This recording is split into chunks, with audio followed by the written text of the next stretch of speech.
여러분 안녕하십니까. 국회가 해병대 최상병의 순직 사건, 또 이 사건 수사 외압 의혹까지 함께 수사할 특별검사법을 통과시켰습니다. 21대 마지막 임시국회에서 민주당 등 야권 주도로 법안이 통과된 건데요. 김진표 국회의장이 표결을 강행하자 국민의힘 의원들은 야당의 입법 폭주에 국회의장이 가담했다고 반발하며 본회의장을 빠져나갔습니다. 윤수환 기자가 보도합니다. 국회가 해병대원 최상병의 순직 사건과 정부가 이 사건을 은폐했다는 이유까지 함께 수사할 특별검사법을 통과시켰습니다. 작년 7월 경북 예천 수해 현장에서 실종자 수색을 하던 해병대원이 급류에 휩쓸려 순직한 지 9개월 만입니다. 순직 해병 수사 방해 및 사건 은폐 등의 진상규명을 위한 특별검사의 임명 등에 관한 법률안은 가결되었음을 선포합니다. 여야는 본회의 직전까지 최상병 특검법을 이번 회의에서 처리할지 협상을 벌였지만 끝내 합의에 이르지 못했습니다. 결국 김진표 국회의장이 법안을 상정하기로 결정했고 국민의힘 의원들이 이에 반발하며 퇴장하자 야당 의원들이 표결에 참여했습니다. 이 사건 실체 규명하는 일이 반드시 필요하고 이것은 또 다른 최해병의 죽음을 막는 길일 것입니다. 재석 168명 투표에 참석해 전원 찬성 통과. 국민의힘 의원 중에선 김웅 의원만이 본회의장에 남아 찬성표를 던졌습니다. 국민의힘 의원들은 본회의장 앞에서 민주당이 강행한 입법 폭주에 국회의장까지 가담했다며 목소리를 높였습니다. 민주당과 짬짬이가 돼서 이렇게 입법 폭주를 한 것은 정말 개탄스럽고 또 국민들과 함께 비난하지 않을 수 없습니다. 국민의힘은 고위공직자 범죄수사처의 수사가 진행 중인데도 특검을 도입하자는 건 국정 발목 잡기이자 정치 공세라며 윤석열 대통령에게 거부권을 행사할 것을 건의하겠다고 예고했습니다.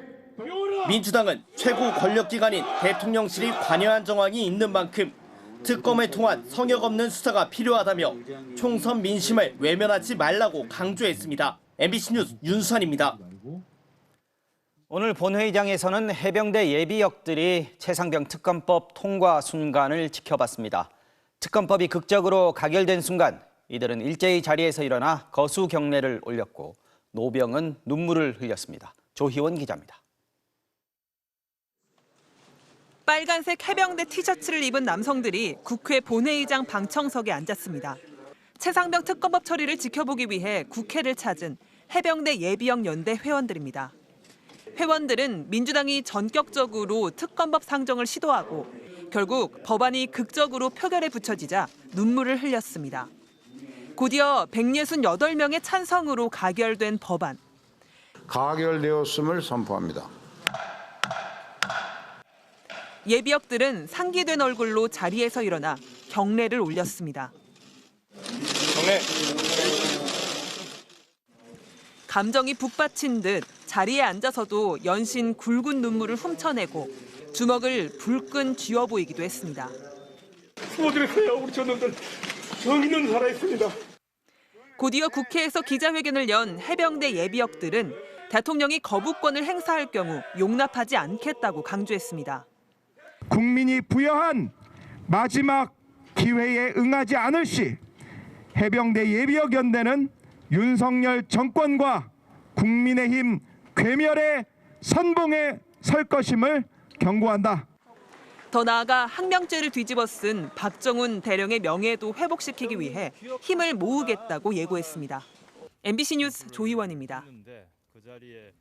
대통령실은 즉각 강한 유감을 표명했습니다. 비서실장이 직접 나서 안타까운 죽음을 정치 목적으로 악용한 나쁜 정치, 협치에 대한 국민의 기대를 저버린 입법 폭주라고 야권을 비난했습니다. 또 통과된 법안에 엄중 대응하겠다고 밝혀 사실상 거부권 행사 방침을 시사했습니다. 이어서 김민창 기자입니다. 최상병 특검법이 국회를 통과하자 대통령실은 이례적으로 비서실장이 직접 나섰습니다. 그만큼 메시지에 무게를 실겠다는 의지인데 첫 반응은 강한 유감 표명이었습니다. 수사 중인 사건임에도 야당 측이 일방적으로 주도하는 특검을 강행하려는 것은 진상규명보다 다른 정치적 의도가 야당 단독 처리도 강하게 규탄했습니다. 영수회담에 이은 이태원 특별법 합의 처리로 여야 협치에 대한 국민적 기대가 높은데 야당이 민의를 거슬렀다는 주장입니다. 그러면서 입법 폭주, 나쁜 정치 등 거친 표현들로 불편한 기색을 감추지 않았습니다. 민주당의 특검법 강행 처리는 최상병의 안타까운 죽음을 이용해서 정치적인 목적으로 악용하려는 나쁜 정치입니다. 또 야당이 설치한 공수처 결과를 기다리는 게 상식이라며 수사 결과를 보고 특검을 도입하는 게 당연하다고도 했습니다. 일방 처리된 특검법에 대해 혼란과 우려가 크다, 엄중 대응하겠다고 강조했습니다. 앞서 영수회담에서도 이재명 더불어민주당 대표가 최상병 특검에 대한 적극적 수용을 요구했지만 대통령은 답하지 않았습니다. 대통령실 내에서도 고민도 읽힙니다. 대통령실 관계자는 총선 참패 이후 또다시 거부권을 행사하는 것은 정치적 부담이라면서 하지만 최악보다는 차악을 택할 수밖에 없다고 했습니다. 정치적 부담을 지더라도 거부권을 행사하겠다는 의미로 해석됩니다. MBC 뉴스 김민찬입니다. 네, 최상병 특검법에 대한 대통령실 반응을 보면 윤 대통령이 거부권을 행사하는 건 시간 문제로 보입니다. 거부권을 행사하면 법안이 국회로 돌아올 텐데 이때 어떻게 될지가 궁금합니다. 만약 국회 제2결이 무산돼 21대 국회에서 법안이 폐기되더라도 22대 국회가 바로 열립니다. 박윤수 기자입니다.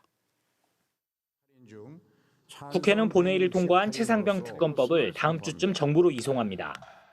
윤석열 대통령은 15일 이내에 특검법을 수용할지 아니면 국회의 제2요구, 즉 거부권을 행사할지 결정합니다. 대통령실은 이미 최상병 특검법 통과를 정치적 의도를 가진 입법 폭주로 규정하며 거부권 행사를 기정사실화하고 있습니다.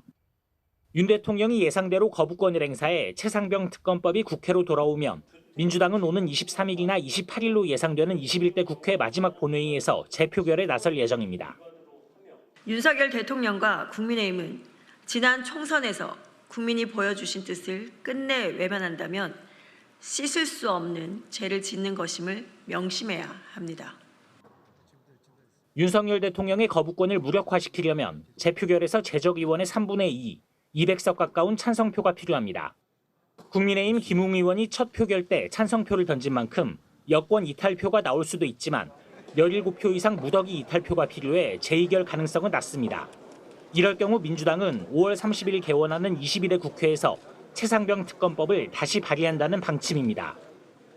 총선 이후에도 윤 대통령과 여당이 민심을 수용하지 않았다는 명분을 내세워 한층 강도 높은 공세에 나설 것으로 보입니다. 대통령이 또다시 거부권을 반복해 행사할 수 있습니다. 하지만 같은 법안을 두고 다시 거부권을 행사하는 것 자체가 이미 부담스러운 데다 22대 국회에선 여권 이탈표가 8표만 나오면 재의결이 가능하다는 점에서 여권의 고심은 커질 수밖에 없습니다. MBC 뉴스 박윤수입니다. 네, 사실 오늘 오전까지만 해도 최상병 특검법이 국회를 통과할 수 있을까 회의적인 시각이 많았습니다. 어떻게 전격적으로 통과하게 됐는지 과정과 배경 살펴보겠습니다. 정치팀 신준명 기자 나와 있습니다. 자, 신 기자. 김진표 국회의장에게 특검법 처리가 달려있다 이런 시각이 많았는데 침묵을 지켜오던 김 의장이 결국 법안을 상정했습니다. 이유가 뭘까요? 네, 김 의장의 결단에 대해 민주당 원내 관계자는 설득과 압박의 결과물이라고 설명했습니다. 네. 어제 박지원 당선인이 유튜브에 출연해 욕설을 하면서 맹비난을 퍼부었고요. 네. 오늘은 진보당 강성희 의원이 국회의장실을 찾아가 법안 처리를 요구하면서 네. 강하게 압박하기도 했습니다. 김진표 의장은 본회의장에서 여야 원내대표를 불러 마지막까지 조율했는데요. 입장차가 끝내 좁혀지지 않는 상황에서 최상병 특검법을 21대 국회에서 꼭 마무리 지어야 한다는 책임감이 김 의장의 마음을 움직였던 것 같습니다. 네, 보면 국민의힘은 표결을 거부하고 퇴장을 했고 또 밖에 나와서 규탄 시위도 했습니다. 항의 표시를 한 건 맞는데 그렇게 강해 보이진 않았죠. 네, 어떻게 보면 조금 무기력해 보이기도 했습니다. 국민의힘은 어제만 해도 민주당이 일방적으로 최상병 특검법 처리를 강행할 경우 어렵게 합의한 이태원 참사 특별법도 처리할 수 없다고 맞서왔습니다. 일각에선 국민의힘이 필리버스터를 진행하거나 본회의 자체를 보이콧할 수도 있다는 관측까지 나왔는데요. 네. 하지만 국민의힘은 오늘 합의한 대로 이태원 참사 특별법 통과에 협조했고요. 본회의 마지막 순서인 최상병 특검법 표결대에서야 본회의장을 퇴장하고 10여 분간 규탄 대회를 여는 수준에서 항의를 마무리했습니다. 네, 어떻게 보면 국민의힘 마치 체념하는 듯한 분위기 아니었나 싶기도 한데 그 이유가 뭐라고 할 수 있을까요? 네, 첫째로는 냉정한 국민 여론입니다. 오늘 발표된 전국 지표조사에서 최상병 특검법에 찬성한다는 답변이 67%에 달하는 것으로 나타났는데요. 네. 최근 총선에서 초라한 성적표를 받아든 국민의힘 입장에선 이러한 여론을 무시한 채 덮어놓고 반대만 할 수는 없었을 겁니다. 네. 총선을 기점으로 안철수 의원에 이어 최다선인 조경태 의원까지 최상병 특검이 필요하다는 기류 변화가 나타나고 있는데요. 네. 또 과반을 차지하고 있는 민주당을 막을 방법이 마땅치 않다는 현실적인 한계와 함께 어차피 대통령에게 공을 넘길 수밖에 없다는 인식이 깔려 있는 것 같습니다. 자, 오늘 본회의 또 전세 사기 특별법 개정안 처리도 진전이 있었죠. 네, 선구제 후 구상 방안이 담긴 전세 사기 특별법 개정안도 네. 야당 주도로 국회 본회의에 부의됐습니다. 김 의장은 21대 국회에서 쟁점 법안들을 매듭 짓겠다는 입장인 만큼 이달 말 21대 국회 마지막 본회의에서 해당 법안도 처리될 것으로 예상됩니다. 네, 신유병 기자 잘 들었습니다. 자, 찬성 여론이 높은 최상병 특검법, 대통령실은 왜 이렇게 반대하고 민감하게 반응하는 걸까요? 이미 공수처가 수사 중인 사안이다 이런 이유를 내세우고 있지만 사망 사건의 책임을 따지던 과실치사 수사가 해병대 수뇌부와 국방부 또 대통령실까지 얽힌 외압 의혹 사건으로 번지면서 특검 수사가 대통령에게까지 닿을 수 있기 때문으로 보입니다. 정상빈 기자입니다. 지난해 8월 박정훈 당시 해병대 수사단장은 최상병 수사에 외압이 있었다고 폭로했습니다. 외압의 배경으로는 윤석열 대통령의 경로가 지목됐습니다. 군 관련해서 화를 이것보다 더 낸 적이 없다. 가장 경로했다면서 바로 국방부 장관 연락해야 돼서 막 꽝꽝꽝꽝 했다고 하길래 정확히 물어 사령관 그 VIP가 얘기한 거 맞냐 고개를 끄덕끄덕 하시더라고. 김계환 해병대 사령관은 그런 말을 한 적 없다고 했지만 대통령실은 사건 국면마다 등장합니다. 대통령실은 2차례 해병대 수사란 자료를 받아갔습니다. 수사 계획서와 조사 결과가 담긴 언론 브리핑 자료를 건네받아 수사의 처음과 끝을 꿰뚫었습니다. 공수처가 수사에 착수하면서 대통령실 개입 정황은 더 짙어졌습니다. 작년 7월 31일 해병대 수사단 조사 결과를 결재했던 이종섭 당시 국방부 장관이 하루 만에 마음을 바꿔 언론 브리핑을 취소하라고 지시한 날, 지시 직전 일반 전화 한 통을 받은 것으로 드러났습니다. 발신지는 용산 이태원로, 가입자명은 대통령실이었습니다. 아니 저희 대통령실 통화하셨는데 누구랑 통화하셨던 거예요? 아니 내가 대통령실 그거는 소리예요. 저런 게 없다고. 대통령실 공직기강 비서관실도 등장합니다. 공직기강 비서관실 행정관이 경찰에 전화해 사건 기록 회수를 미리 조율했고 같은 날 상관인 이시원 비서관은 국방부 법무참모와 통화했습니다. 대통령실은 VIP 경로설 등 외압 의혹은 사실이 아니라고 주장하고 있습니다. 고 최수근 해병 순직 사건과 관련된 군의 수사 결과가 대통령께 보고됐습니까? 보고되지 않은 걸로 알고 있습니다. 특검법은 국방부와 해병대 사령부는 물론 대통령실도 수사 대상임을 분명히 하고 있습니다. 수사 향방에 따라 윤 대통령의 핵심 참모들은 물론 더 윗선도 수사 대상이 될 수 있다는 뜻입니다. MBC 뉴스 정상빈입니다. 네, 이번엔 최상병 사건 수사 관련 새로운 소식 하나 보겠습니다. 총선 하루 뒤인 지난달 11일 수사 선상에 올라 있는 임성근 전 해병대 1사단장이 경찰 조사를 받고 있는 고 최상병의 직속 지휘관 이모 중령에게 문자 메시지를 보냈습니다. 최상병 사고 이후 처음 보낸 건데 내용은 이런 겁니다. 최상병의 죽음에 대해선 나도 책임 없지만 너도 책임 없다. 책임은 현장에 있었던 말단 간부들에게나 있다는 겁니다. 왜, 무슨 의미로 이런 문자를 보냈을까요? 이덕영 기자가 단독 취재했습니다. 총선 다음 날인 지난달 11일 임성근 전 사단장이 최상병의 소속 포7 대대장 이모 중령에게 보낸 문자입니다. 작전 수행 중 안전사고와 관련한 법조인들의 의견이니 참고하라는 내용입니다. 하루 뒤엔 카카오톡으로 또 다른 글을 전달합니다. 이 글은 포7 대대장에게 형사 책임을 묻기 어려울 수 있다며 최상병을 직접 지휘한 현장 장교, 부사관의 미흡함이 사고의 핵심 원인이라고 결론짓습니다. 이중령이나 임성근 사단장 본인에겐 책임이 없고 하사, 중사, 소위 정도의 현장 최말단 간부들에게 책임이 있다는 논리입니다. 작전 활동 중 발생한 군인 사망에 대한 지휘관의 형사 책임, 포칠 대대장의 형사 책임 검토 참고 자료 등의 인터넷 카페 글의 링크도 줄줄이 보냅니다. 포칠 대대장 이모중령 측은 임 전 사단장이 무죄 주장을 뒷받침할 진술이나 증거를 확보해 증거를 인멸하려 한다고 비판했습니다. 어떻게 이런 일이 가능할까? 임 전 사단장은 지금 소장 신분으로 육사 화랑대 연구소에서 정책 연수 중입니다. 연구과제는 작전 통제권과 그 행사 절차, 지휘권의 범위에 관한 사항. 그는 정책 연수하면서 인터넷 자료를 많이 검색했다는 문자도 보냈습니다. 임 전 사단장이 소장 월급을 받으며 정책 연수를 통해 자신을 방어할 법적 논리를 개발하고 있다는 비판이 나옵니다. 본인이 명령을 내렸으면 그에 대한 책임감을 갖고 수사에 좀 적극적으로 임해주면 좋겠다고 말씀드리고 싶습니다. 그의 또 다른 정책 연구 과제는 시민단체 및 언론의 왜곡 보도 또는 잘못된 정보 제공으로 군 지휘권 붕괴 위험에 대한 대처 방안. 그는 기자들에게 이메일을 보내 언론인들과 시민단체 대표자들에게 법적 조치 전 스스로 시정할 기회를 제공했단 말로 대대적인 소송전을 예고했습니다. 임 전 사단장은 왜 포칠 대대장에게 문자 메시지를 보냈는지, 정책 연수를 자신을 방어하는 데 활용하는 건 아닌지 묻는 MBC 취재진의 문자 메시지에 답하지 않았습니다. MBC 뉴스 이덕현입니다. 네, 법조팀 나세훈 기자와 좀 더 이야기해 보겠습니다. 자, 나 기자, 앞서 본 임성근 전 사단장 수사 대상 맞죠? 네, 수사 외압 의혹과 별개로 최상병 순직 사고를 수사하고 있는 경북경찰청이 임 전 사단장을 이미 지난해 말에 과실치사 혐의로 입건해둔 상태입니다. 자, 공수처가 지금 수사를 하고 있는 사안이란 말이죠. 특검을 할 필요가 있느냐? 공수처 수사 끝나고 난 뒤에 특검해도 늦지 않지 않냐? 이게 지금 여당이나 대통령실 주장인데 특검으로 가면 뭐가 달라집니까? 네, 일단 수사 인력의 규모부터 다릅니다. 공수처 스스로도 인력 부족 문제를 수사 지연의 원인으로 꼽고 있거든요. 그런데 특검은 특별수사관만 40명까지 임명할 수 있고 필요한 경우엔 검찰에 검사 20명을 파견해달라고 요청할 수 있습니다. 그런데 공수처 수사팀은 부장검사와 수사관을 포함해도 채 10명이 안 됩니다.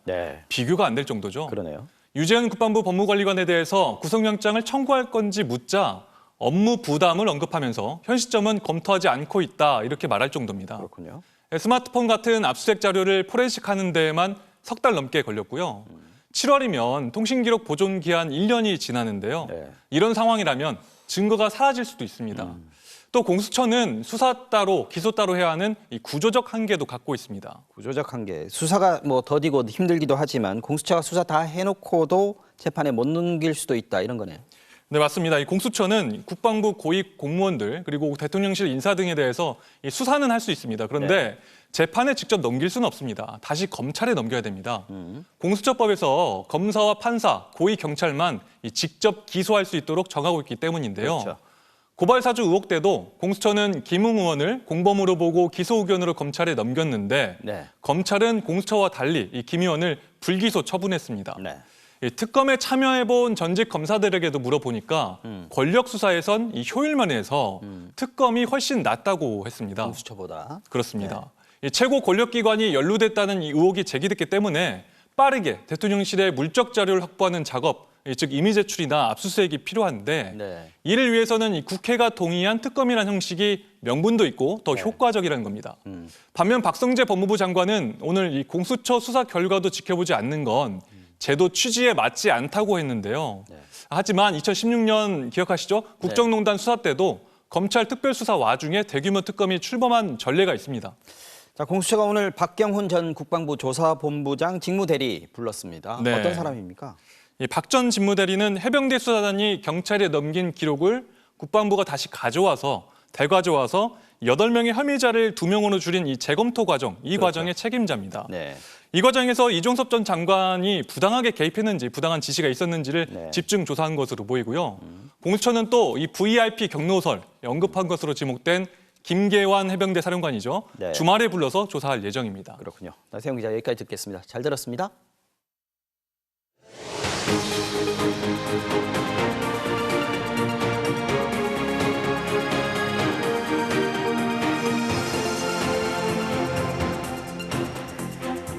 요즘 높은 물가 때문에 과일 하나 사 먹기가 망설여질 정도죠. 4월 물가 상승률이 나왔는데 2.9%, 2달 연속 기록했던 3%대에서는 조금 떨어졌지만 여전히 불안한 상황입니다.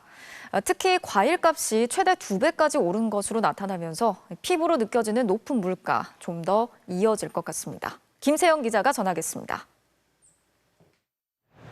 식당 자영업자들은 요즘 예민합니다.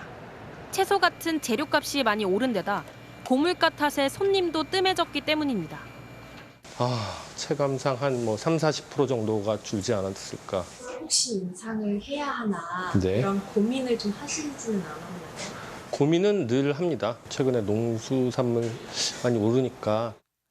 지난 2월과 3월 연속해서 3%대를 기록했던 소비자 물가 상승률. 4월엔 2.9%에 그쳐 석 달 만에 3% 아래로 내려갔습니다. 축산물과 수산물 가격이 상대적으로 하락했기 때문입니다. 신선어게는 전월 대비 1.6%, 전년 동월 대비 0.6% 각각 하락하였고, 하지만 농산물 가격은 1년 전보다 20% 넘게 뛰어 토마토의 경우 39%, 배추값은 32.1% 상승했습니다. 특히 문제는 과일값.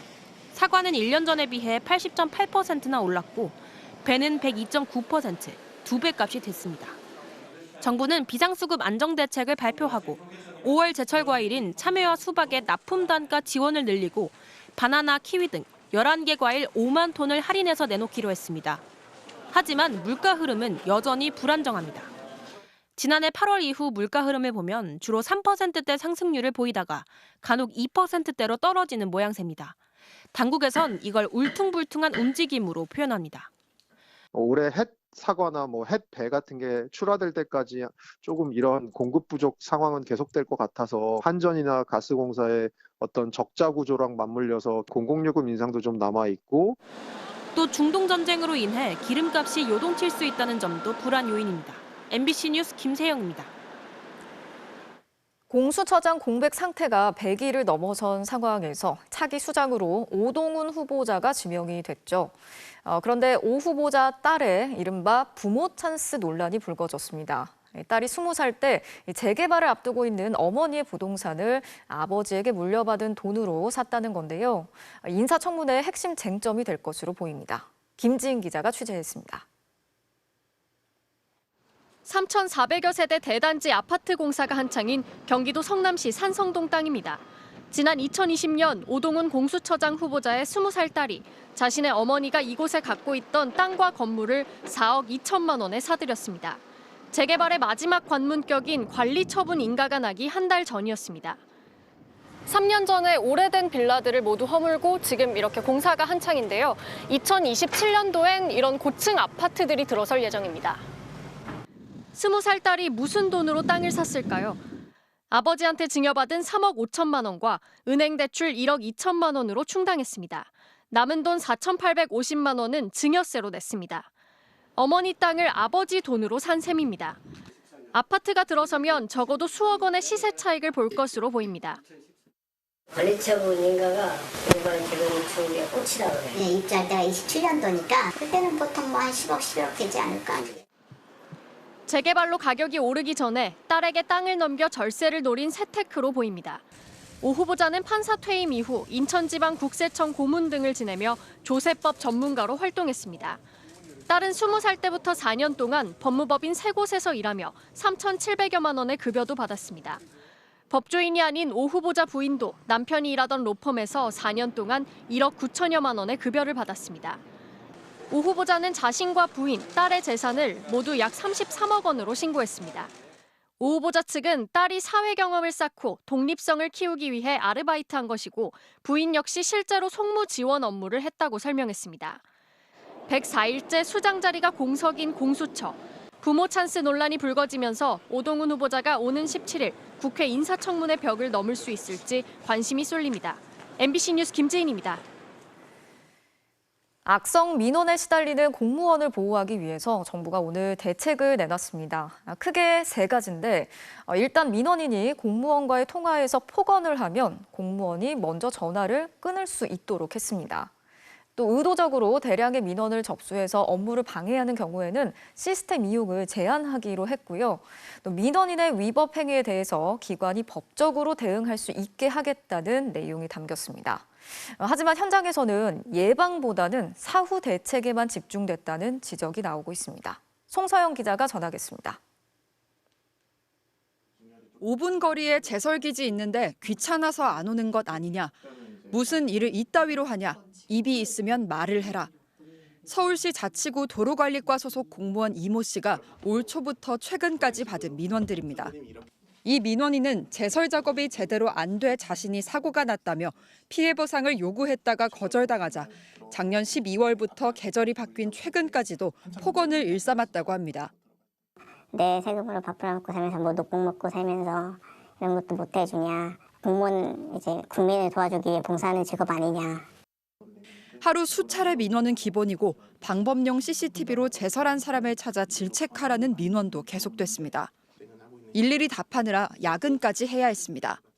계속 중간중간 전화를 오기 때문에 그거에 대한 응대 시간도 걸리고 이제 잔업이 많아지는 거죠, 그만큼.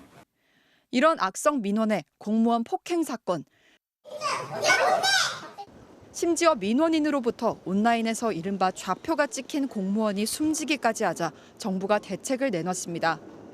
하지만 현장에선 걱정이 앞섭니다. 일단 통화를 녹음하고 공무원이 먼저 끊어도 되게끔 해도 결국 뒷감당이 되겠냐는 겁니다. 우리 직원들은 부담스러울 거고요. 권장 상황이기 때문에 바로 또 전화를 할 겁니다. 악성 민원 피해를 입으면 병가를 쓸 수 있게 한 대책도 마찬가지입니다. 옆에 직원은 또 나도 똑같은데 얘만 써. 약간 그렇다고 확대해버리면 그럼 너도 나도 다 쉬어버리면 누가 일해가 돼버리니까. 대책이 나온 건 다행이지만 사후 약방문에 그쳤다는 비판이 나오는 이유입니다. 민원이나 이런 것에 노출되지 않도록 필터링을 한다거나 예방을 하는 게 더 중요하다고 생각이 드는데 정부는 민원 수당과 승진 가점 등 사기 진작책과 함께 민원 유형별 대응 방안 마련 등 제도를 계속 개선해 나가겠다고 밝혔습니다. MBC 뉴스 송서영입니다. 정부와 의사협회 갈등이 2달 넘게 이어지고 있는데 그 빌미가 된 의대 정원 2,000명 증원 방침이 법정에서 중대 고비를 맞고 있습니다. 의료계가 제기한 의대 증원 집행정지 신청과 관련해서 법원이 정부로부터 증원에 대한 근거 자료를 제출받아서 따져보겠다고 했기 때문인데요. 또 이달 중순까지 증원을 확정하지 말라고도 요구했습니다. 어떤 쟁점이 핵심 변수가 될지 전동혁 기자가 짚어봤습니다. 지난달 의대 교수와 전공의, 의대생 등이 낸 의대 증원 집행정지 신청은 1심 법원에서 판단을 받아보지도 못한 채 각하됐습니다. 증원에 직접 이해 당사자는 대학 총장이므로 교수나 전공의 등은 이의를 제기할 자격이 없다고 본 겁니다. 하지만 서울고법 항고심 재판부는 증원으로 이익을 보는 총장이 법적 다툼에 나설 이유가 없다고 지적했습니다. 따라서 재판부는 신청인들의 적격 여부는 물론 증원 결정의 적법성까지 모두 판단하겠다는 뜻을 내비쳤습니다. 정부를 상대로 현장 실사 결과와 회의록부터 향후 지원 계획, 소요 예산까지 2,000명 증원의 근거를 조목조목 요구했습니다. 제출된 자료는 다 보고 이제 그때부터 뭐 수주 이내에 결정을 하겠다 이런 의미로 보시면 됩니다. 5월 안에 결정이 날 가능성이 크다고 봅니다. 행정처분의 적법성을 따지는 사건의 성격상 관건은 의대 증원이 본질적으로 공공의 이익에 부합하는지가 될 걸로 보입니다. 제일 중요한 것은 공공복리에 중대한 영향을 미칠 우려가 있느냐. 자기들의 뭐 여러 가지 이익이 보호되지 못하는 사사로운 어떤 그런 것이냐 아니면은 어떤 공익적인 그런 것이냐가 사실. 오늘 취임식을 연 이면택 대한의사협회장은 법원이 정부의 일방적인 정책 추진에 제동을 걸었다며 환영했습니다.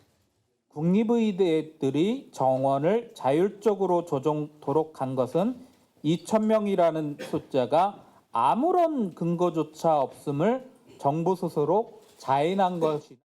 최종 집계된 31개 의대의 내년도 입시 증원 규모는 1,469명으로 파악됐습니다.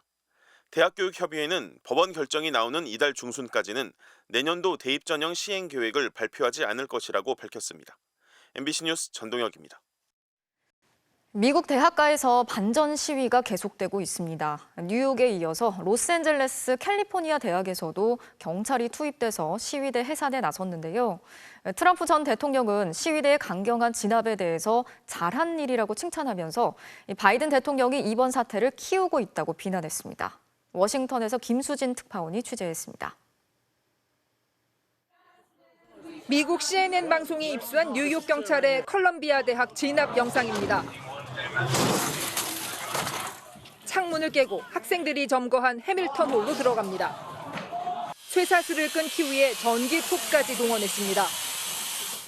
의자와 탁자를 쌓아 만든 방벽을 뚫고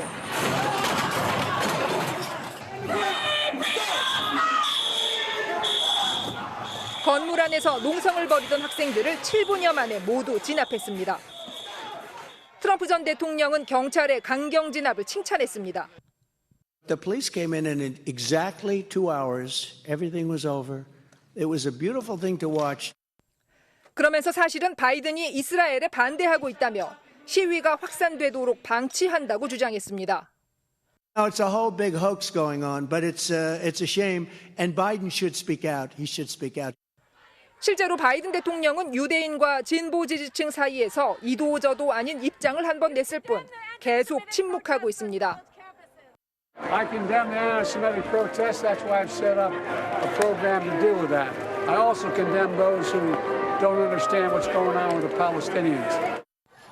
미국 언론들은 지난 1968년 베트남전 반대 시위가 확산되고 그해 대선에서 민주당이 공화당의 정권을 빼앗겼던 일을 거론하며 바이든이 진퇴양난에 처했다고 꼬집었습니다. 바이든 정부는 가자 전쟁 일시 휴전에 총력을 기울이고 있지만 하마스는 수정을 요구하며 이스라엘의 휴전안을 일단 거부했고 이스라엘 네타냐후 총리는 진격을 계속하겠다며 고집을 꺾지 않고 있습니다. 미국의 여론은 이스라엘을 지지하는 쪽과 반대하는 쪽으로 극명하게 갈리고 있습니다. 그리고 바이든 대통령의 모호한 태도는 양쪽 모두에게서 비판을 받고 있습니다. 워싱턴에서 MBC 뉴스 김수진입니다. 오늘 국회 본회의에서는 또 하나의 중요한 법안이 통과됐죠. 2022년 10월 29일 이태원에서 발생한 안타까운 참사의 진상규명을 위한 특별법이 여야 합의로 마침내 빛을 보게 됐습니다. 참사 발생 이후 550하루가 걸렸습니다. 유족들은 영정 앞에 특별법을 올려놓고 눈물을 흘렸습니다. 김민영 기자의 보도입니다. 12구 이태원 참사 유가족이 분향소 영정 앞에 서류를 올립니다. 바로 21대 국회 막판 여야 합의로 본회의를 겨우 통과한 이태원 참사 특별법입니다. 보기를 조금 불쑥해서 미안함이 있지만 그래도 다행이라고 생각합니다. 참사가 발생한 지 550하루가 지났습니다. 유족들은 장대비가 쏟아지던 지난 여름에도 눈발이 날리던 겨울에도 아스팔트 위에서 몸을 던졌습니다. 마침내 이태원 특별법이 정말 통과되는지 지켜보려고 다시 국회를 찾아왔습니다. 가결되었음을 선포합니다. 여야가 합의해 오늘 새로 올린 특별법안은 찬성 256명, 기권 3명으로 통과됐습니다. 그렇게 기다렸던 순간 다시 눈물이 흐릅니다. 유족들은 저마다 눈물을 훔치며 서로 손을 잡고 기쁨을 나눴습니다. 매주 저 애인테 가거든요, 납불당에. 갈 때마다 거짓말장이가 되는 기분이었어요. 엄마 할 것 같아. 다음 주면 된다. 다음 주면 된다. 만감이 교차했죠. 그 10분을 하기 위해서 1년 6개월을 온 그게 너무 참 힘들다는. 이태원 특별법이 공포되면 즉시 특별조사위원회 구성 절차가 시작됩니다. 의장이 여야 협의로 위원장을 정하고 여야가 각각 4명씩 위원을 추천해 9명으로 구성됩니다. 최대 1년까지 진상조사를 벌이고 이후 최대 석 달까지 활동기한을 연장할 수 있습니다. 550하루가 걸려 한 걸음을 뗐습니다. 유족들은 다시 시작이라고 말합니다. 정부와 국회가 자신들의 역할을 성실히 이해함으로써 그 과정이 더 이상 지체되는 일이 없도록. MBC 뉴스 김민영입니다. 22대 총선 선거방송심의위원회가 MBC 라디오 프로그램에 내린 법정 제재를 오늘 재심에서도 그대로 유지했습니다. 이 과정에서 일부 여권 측 위원들은 사실에 맞지 않거나 언론의 보편적 원칙과 동떨어진 근거를 제시해 빈축을 샀습니다. 이용주 기자가 보도합니다. 지난 1월 15일 MBC 라디오 김종배의 시선집중에는 한동수 전 대검 감찰부장이 출연했습니다. 대검 재직 시절 채널A 사건과 고발사주 의혹 등을 놓고 윤석열 당시 검찰총장과 갈등을 빚었던 상황을 전했습니다.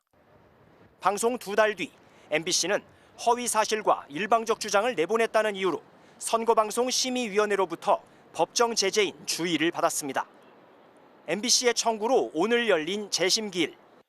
여권 추천의 한 선방심의위원은 방송일인 1월 15일은 법정 선거 기간인데 윤석열 대통령을 일방적으로 비판하고 있어 선거 표심에 연결될 수 있다고 했습니다.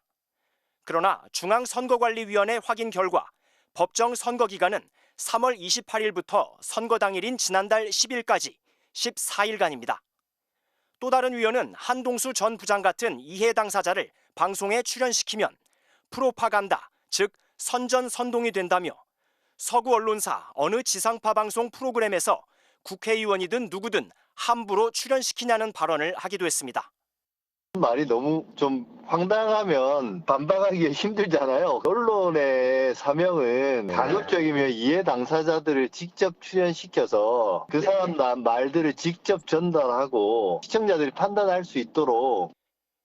결국 재심에서도 MBC에 대한 법정 제재는 유지됐습니다. 당신의 언론 탄압 폭주를 즉각 중단하라. 공영방송 3사 이사진은 오늘 윤석열 정권의 전방위적인 언론 장악 시도를 즉각 멈추라고 경고했습니다. 국민이 주인인 공영방송을 장악하고 해체하여 정권이 주인인 공영방송으로 만들어 언론의 자유와 민주주의를 질식시키려는 모든 시도들에 대해 끝까지 싸울 것이다. 원로 언론인 단체인 언론비상시국회의도 방심위와 선방심위가 경쟁적으로 비판 언론의 중징계를 하고 있다며 부하들은 악행을 저지르고 두목은 부인하는 조폭 세계의 범죄 수법과 같다고 강도 높게 비난했습니다. MBC 뉴스 이용주입니다. 아파트 주차장에서 일어난 이른바 벤츠 급발진 의혹 사건. 사고를 낸 경비원과 차주가 공동으로 법적 대응에 나섰다는 소식 어제 전해드렸는데요. 오늘은 함께 기자회견을 열고 차량에 남겨진 사고 당시 전자운행 기록을 바탕으로 급발진 사고임을 증명하겠다고 밝혔습니다. 일각에서 제기한 이른바 양발 운전 의혹에는 불가능한 일이라고 일축했습니다. 류현중 기자가 전해드립니다. 후진을 하던 흰색 벤츠 차량이 갑자기 속도를 냅니다. 붉은색 브레이크 등이 수차례 들어오지만 멈추지 않고 다른 차량에 부딪히고 맙니다. 그러더니 브레이크 등이 켜진 채 갑자기 앞으로 질주하기 시작합니다. 아파트 주차장을 내달린 차량은 12대의 차량을 들이받은 뒤에야 멈춰 섰습니다. 차량 주인을 대신해 차를 빼주던 경비원은 분명히 브레이크를 밟았다고 주장하고 있습니다. 사고를 지켜본 차량 주인도 급발진 사고라 주장하며 공동 변호사를 선임한 뒤 오늘 기자회견을 열었습니다. 이들은 브레이크 등이 켜진 상태에서 차량이 가속되는 블랙박스 영상을 급발진 증거로 제시했습니다. 또 사고 당시 급발진 신고 차량에서 공통적으로 나타나는 굉음이 있었다는 목격자 증언도 확보했다고 전했습니다. 왼발로 브레이크를 밟고 오른발로 가속 페달을 밟은 거 아니냐는 의혹에 대해서는 경비원이 수술을 받은 왼쪽 다리는 걸음마저 불편한 상태라 양발 운전이 불가능하다고 반박했습니다.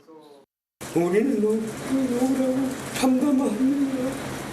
자율도 조사할 분께 부탁드립니다. 또 기어를 바꾸지 않았는데도 후진 차량이 갑자기 전진을 한 것은 최신 벤츠 차량에 장착된 자동 변속 기능의 오작동이 의심된다고 주장했습니다. 그러면서 그동안 급발진 소송에서 사용되지 않았던 다양한 기록을 확보해 대응하겠다고 밝혔습니다.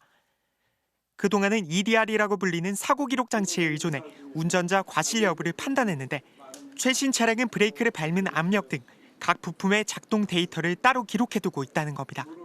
각 그 부품마다 그 작동 데이터가 로그가 되어 있거든요. 왜 이 차가 사고 당시에 이렇게 작동을 했는가를 보다 정확하게 분석하실 수가 있습니다. 그러면서 해당 데이터를 확보하기 위해 법원의 재조사를 상대로 증거보전 신청을 진행하겠다고 밝혔습니다. 이에 대해 벤츠코리아 측은 고객의 요청에 최선을 다해 지원할 계획이라는 입장을 거듭 밝혔습니다. 차주와 경비원은 다음 주 서울중앙지법에 차량 수리비를 포함한 청구액 3억여 원에 대해 민사소송을 제기할 계획입니다. MBC 뉴스 류현준입니다. 요즘 제주도에서는 경찰관들이 순찰차는 세워두고 도로변과 백사장 등 곳곳을 걸어 다니는 모습이 종종 눈에 띈다고 합니다. 근무 시간에 이른바 러닝머신에 올라가 뛰는 경찰관들도 있는데요. 걸음수에 따라 기부금이 쌓이는 행사에 참여하는 거라는데 사정을 좀 더 알아보니 마냥 훈훈한 얘기만은 아니었습니다. 김태훈 기자가 단독 취재했습니다. 제주시의 한 해수욕장 입구, 경찰관들이 차량을 세워둔 채 걷기 시작합니다. 해변길을 따라 시작된 발걸음은 백사장으로 도로변으로 계속 이어집니다. 순찰을 하며 걸음수에 따라 기부가 되는 걷기 행사에 참여 중인 겁니다. 여기 지금 오늘 3,000걸 걸으. 제주도 곳곳을 걸어다니는 경찰관들은 한 달 전부터 부쩍 늘었습니다. 제주경찰청이 기업 등과 업무 협약을 맺고 석 달간 하루에 6,000보씩을 걸으면 범죄 피해자들에게 5천만 원을 후원하는 행사에 참여한 이유부터입니다. 좋은 취지이지만 문제는 상당수 경찰관들에게 강요로 받아들여지고 있다는 겁니다. 현장에서는 많은 경찰들이 이 행사 때문에 많은 부담을 느끼고 있는 것으로 드러났습니다. 일선 경찰서들은 걷기 실적이 인사 고과에 반영된다며 경찰관들에게 휴대폰에 걸음수가 측정되는 앱을 깔도록 지시했습니다. 우리가 성과평가에 방해를 한다? 너무 어이가 없고 협박으로밖에 안 들리고 지금 21세기에 지금 이럴 수가 있나. 행사 앱에 경찰관 개인별, 경찰서별 걸음수 순위가 실시간으로 공개되면서 경찰서 간 경쟁도 더해졌습니다.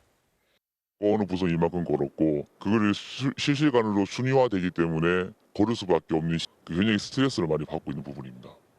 일부 경찰서에서는 실적을 채우기 위해 근무 시간에 런닝머신을 하는 황당한 일까지 벌어지고 있는 상황. 어떻게 이렇게 1등을 하냐 하니까는 아니 그 제일 좋은 거 그 런닝머신 뛰는 게 제일 빨리 올릴 수 있다고. 걷기 경쟁에 내몰린 경찰관들이 순찰차를 세워둔 채 멀리 걸어가는 일이 잇따르면서 사건 대응에 늦어질 수 있다는 우려도 나오고 있습니다. 걷는 거에 일단 치중을 하게 되면 갑자기 큰 사건이 일어났다든가 그럴 경우에 다시 순찰차로 돌아가야 되고 시간이 늦어지게 되고. 이에 대해 제주경찰청은 걷다가 절도범을 잡는 등 우수 사례가 나오면 승진과 평가에 가산점을 준다는 것이었다며 감점은 없고 가산점을 주겠다는 거라 강요는 절대 아니라고 밝혔습니다. 하지만 일선 경찰관들은 그동안 인사 고과를 앞세워 강요받아온 건 구체적인 걸음수였다며 납득하기 어렵다는 반응을 보이고 있습니다. MBC 뉴스 김태윤입니다. 어제 대전의 한 아파트에서 승용차 한 대가 주차돼 있던 차량 7대를 들이받는 일이 있었습니다. 음주운전이 의심됐지만 사고 직후 운전자가 잠적해버렸는데요.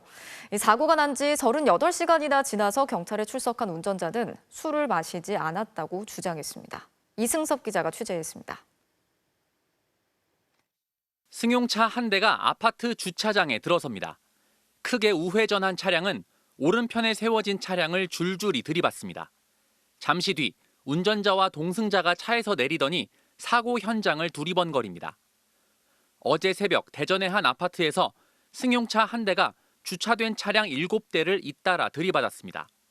다행히 다친 사람은 없었지만 음주운전이 의심되는 50대 운전자는 동승자와 함께 현장에서 달아났습니다. 집 내리는 것이 쿵쿵 물고 일리 도망갔다고 그런 얘기를 하대. 뒤쪽에 카메라가 없잖아. 사고를 낸 운전자는 아파트 주민이었습니다. 경찰이 운전자의 집 문을 강제로 열고 들어갔지만 운전자의 행적은 찾을 수 없었습니다.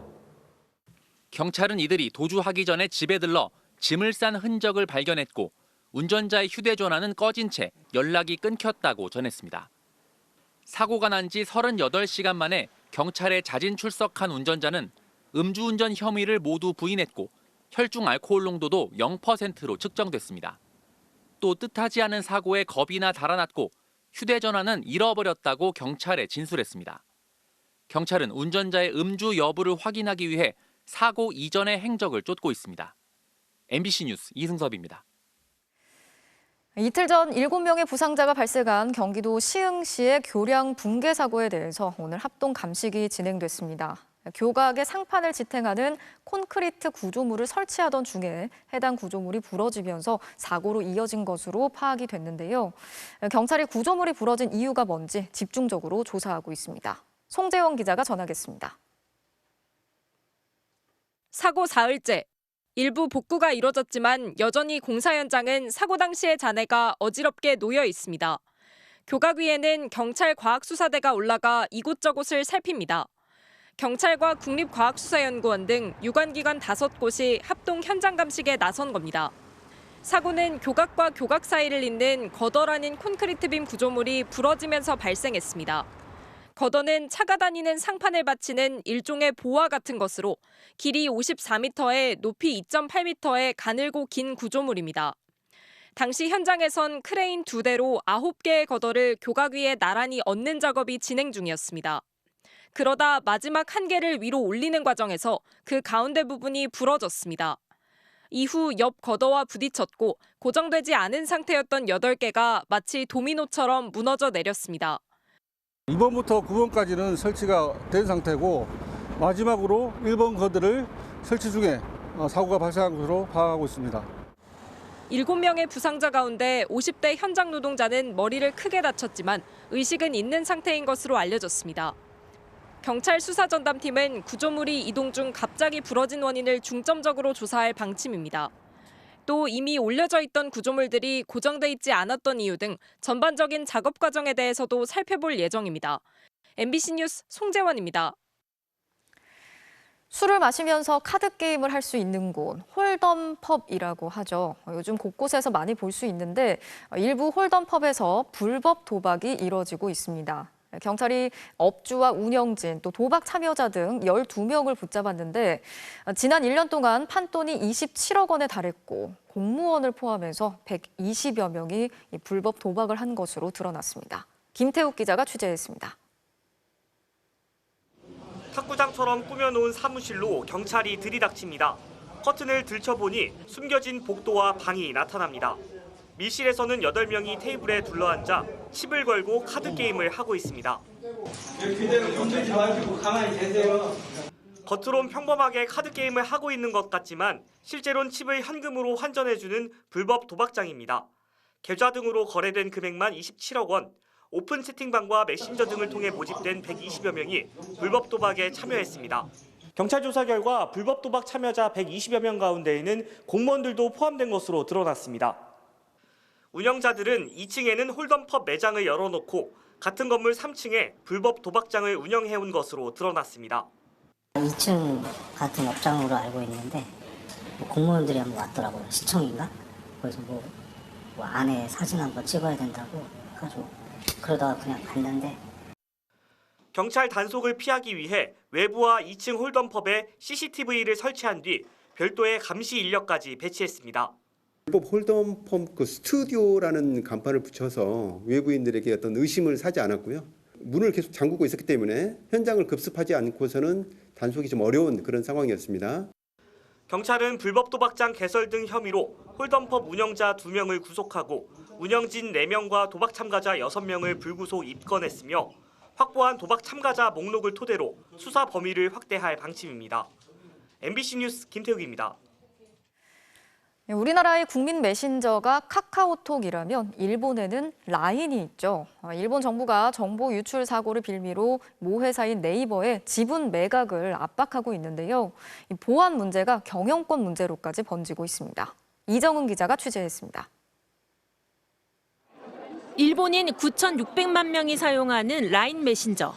지난해 회원 51만 명의 개인정보가 해킹으로 유출됐습니다. 당시 일본 정부는 일본의 라인 야후에 보안을 강화하고 모기업 네이버와는 시스템을 분리하라고 요구했습니다. 改善が見られず同様な事案が発生する場合にはより強い措置を実施することも視野に入れて監督を行ってまいりたいと思っております. 그런데 보안 문제가 엉뚱하게 경영권 문제로 번지고 있습니다. 2차례 행정지도에 나선 일본 정부가 네이버와 라인 야후 간 지분 재조정, 즉 네이버의 지분 매각을 압박하고 있는 겁니다. 라인 야후의 대주주는 지주회사 A홀딩스. A홀딩스의 지분은 네이버와 일본 소프트뱅크가 각각 절반씩 소유하고 있습니다. 네이버 지분이 소프트뱅크로 조금이라도 넘어가면 라인 야후 경영권도 넘어가게 됩니다. 외국 기업의 지분 문제를 정부가 압박하는 건 이례적인데 전문가들은 그만큼 데이터 패권 경쟁이 치열하기 때문이라 분석했습니다. 일본 정부는 최근 해킹 관련 조사에 협조할 수 있느냐고 한국의 개인정보보호위원회까지 문의했을 정도로 적극적입니다. 각 국가는 자국의 플랫폼을 지키기 위해서 혼신의 노력을 다하고 있는 상황입니다. 정부 차원에서 그리고 특히 이제 외교적 차원에서 이 한국 기업이 부당하게 대우받지 않도록 하는 노력을 할 필요가 있다고 생각합니다. 과기부는 네이버 입장을 존중해 협조한다. 외교부는 우리 기업에 대한 차별적 조치가 있어서는 안 된다는 원론적인 입장만 밝히고 있습니다. MBC 뉴스 이정은입니다. 국내 최대 음원 플랫폼을 운영하는 카카오가 SM 엔터테인먼트를 품에 안게 됐습니다. 공정거래위원회가 심사를 거친 끝에 기업 결합을 최종적으로 승인하기로 한 건데요. 다만 음원 유통 시장의 독과점을 우려해서 몇 가지 조건을 붙였습니다. 김건희 기자가 전하겠습니다.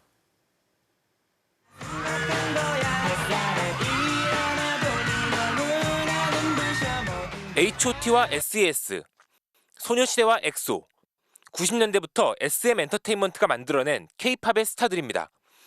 SM은 디지털 음원 기획과 제작 시장의 1위 사업자입니다.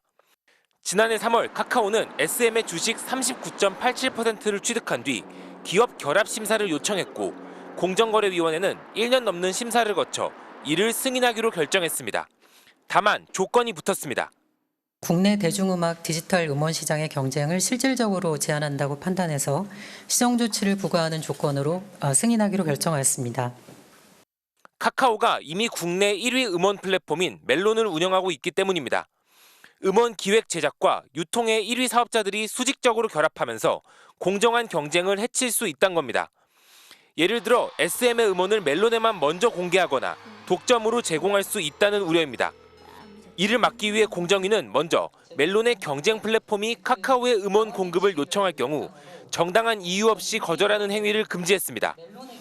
또 카카오로부터 독립된 기구를 설립해 자기 회사의 음원을 유리하게 소개하는지 정기적으로 점검하도록 했습니다. 자사를 우대하는 걸 막기 위해 엔터테인먼트 기업에 내린 첫 시정 조치인데 카카오는 앞으로 3년간 이를 준수해야 합니다. 이번 기업 결합심사 승인 조건을 성실하게 이행하며 K컬처 산업의 글로벌 경쟁력 제고와 공정한 생태계 조성을 위해 최선을 다하겠습니다. 이번 기업 결합으로 카카오는 음원 유통 시장과 플랫폼 시장의 점유율을 각각 43%와 43.6%로 끌어올리게 됐습니다. 새로운 음원 공룡 기업이 탄생했다는 평가가 나오는 이유입니다. MBC 뉴스 김건희입니다. 그 누구도 상위권으로 지목하지 않았던 삼성의 3위 돌풍의 한 몫을 하는 선수, 바로 이성규 선수인데요. 소문난 힘에 걸맞은 홈런포로 만년 유망주란 꼬리표를 떼고 이제는 주축 타자로 거듭나고 있습니다. 박재훈 기자입니다. 이성규의 홈런은 확실히 다릅니다. 승부의 쐐기를 박는 괴력의 석점포. 밀어치고 당겨쳐서 만들어낸 연타석 홈런포. 걸리면 넘어가는 평균 비거리 115m의 홈런에 보는 이의 입이 떡 벌어집니다. 팔의 근육을 한번 보십시오. 지금 전완근 쪽은 뭐 터지려고. 맞아요. 돋보이는 파워 덕에 KBO 리그에서 전완근, 팔뚝이 가장 유명한 타자로도 통합니다. 진짜 처음 보세요? 처음 봐요. 진짜 처음 봐요. 3할 때 타율에 홈런 5개로 팀 내 장타율 1위. 올해 홈런을 치면 이기는 공식까지 생겼지만 작년까지 삼성 팬들에게 이성규는 아픈 손가락이었습니다. 2018년 2군에서 31개의 홈런을 몰아쳐 2군 본주로 통했는데 1군만 올라오면 믿기 힘들 만큼 부진했습니다. 그런데 올해 수비 부담이 줄어들면서 반전이 일어났습니다. 외야 나가면서 그런 스트레스는 좀 많이 줄었고 타격에 좀 더 집중할 수 있었던 것 같아요. 경기를 계속 나가다 보니 오히려 좀 적극적으로 치려고 하다 보니까 변화구가 참아지고 자신처럼 2군을 평정했던 KT 문상철의 1군 정착을 보고 자신감을 얻었다는 이성규. 어느덧 31살이 된 올해 2군 본즈, 만년 유망주라는 꼬리표를 떼고 1군 주전으로 제대로 날아오르고 싶습니다. 지금은 이제 뭐 유망주라는 소식은 좀 안 어울리는 것 같고 적은 나이가 아니기 때문에 야구장 안에서 뭔가 좀 보여주려고 하는 것 같아요. 야구장에서 항상 열심히 하는 선수 그냥 그렇게만 기억했으면 좋겠습니다. MBC 뉴스 박지웅입니다. 날이 다시 더워지면서 오늘 곳곳에서 산불이 잇따랐습니다. 경북 문경의 한 야산입니다. 다친 사람은 없었지만 이 산속에서 쉴 새 없이 연기가 솟아오르고 있습니다. 불은 1시간 25분 만에 꺼졌는데요. 이러한 고온 건조한 날씨는 어린이날 연휴 첫날인 토요일까지 이어지겠습니다. 내일 서울의 낮 최고 기온은 28도, 토요일에는 29도까지 올라 덥겠습니다. 또 지난해에 이어서 올해 어린이날도 전국적으로 비가 예상돼 야외 활동하기에는 궂은 날씨가 나타나겠습니다. 일요일 낮부터 서해상에서 비구름이 다가와 오후에 서쪽 지방부터 비가 시작돼 점차 전국으로 확대되겠는데요. 이 붉은색으로 표시가 된 경기 북부와 전남, 경남, 제주에서는 호우특보 가능성이 있습니다. 시간당 20mm 안팎의 강한 비와 강한 바람이 불겠는데요. 항공기나 선박 결항 가능성이 있어 사전에 운항 정보 확인해 주셔야겠습니다. 내일 전국이 대체로 맑고 건조한 날씨가 이어지겠습니다. 아침 최저 기온은 서울이 13도, 춘천 9도로 쌀쌀하겠습니다. 낮 최고 기온은 서울이 28도까지 오르는 등 일교차가 심하겠습니다. 이번 비는 다음 주 화요일까지 이어질 전망입니다. 날씨였습니다. 목요일 뉴스데스크 마치겠습니다. 함께해 주신 여러분 고맙습니다.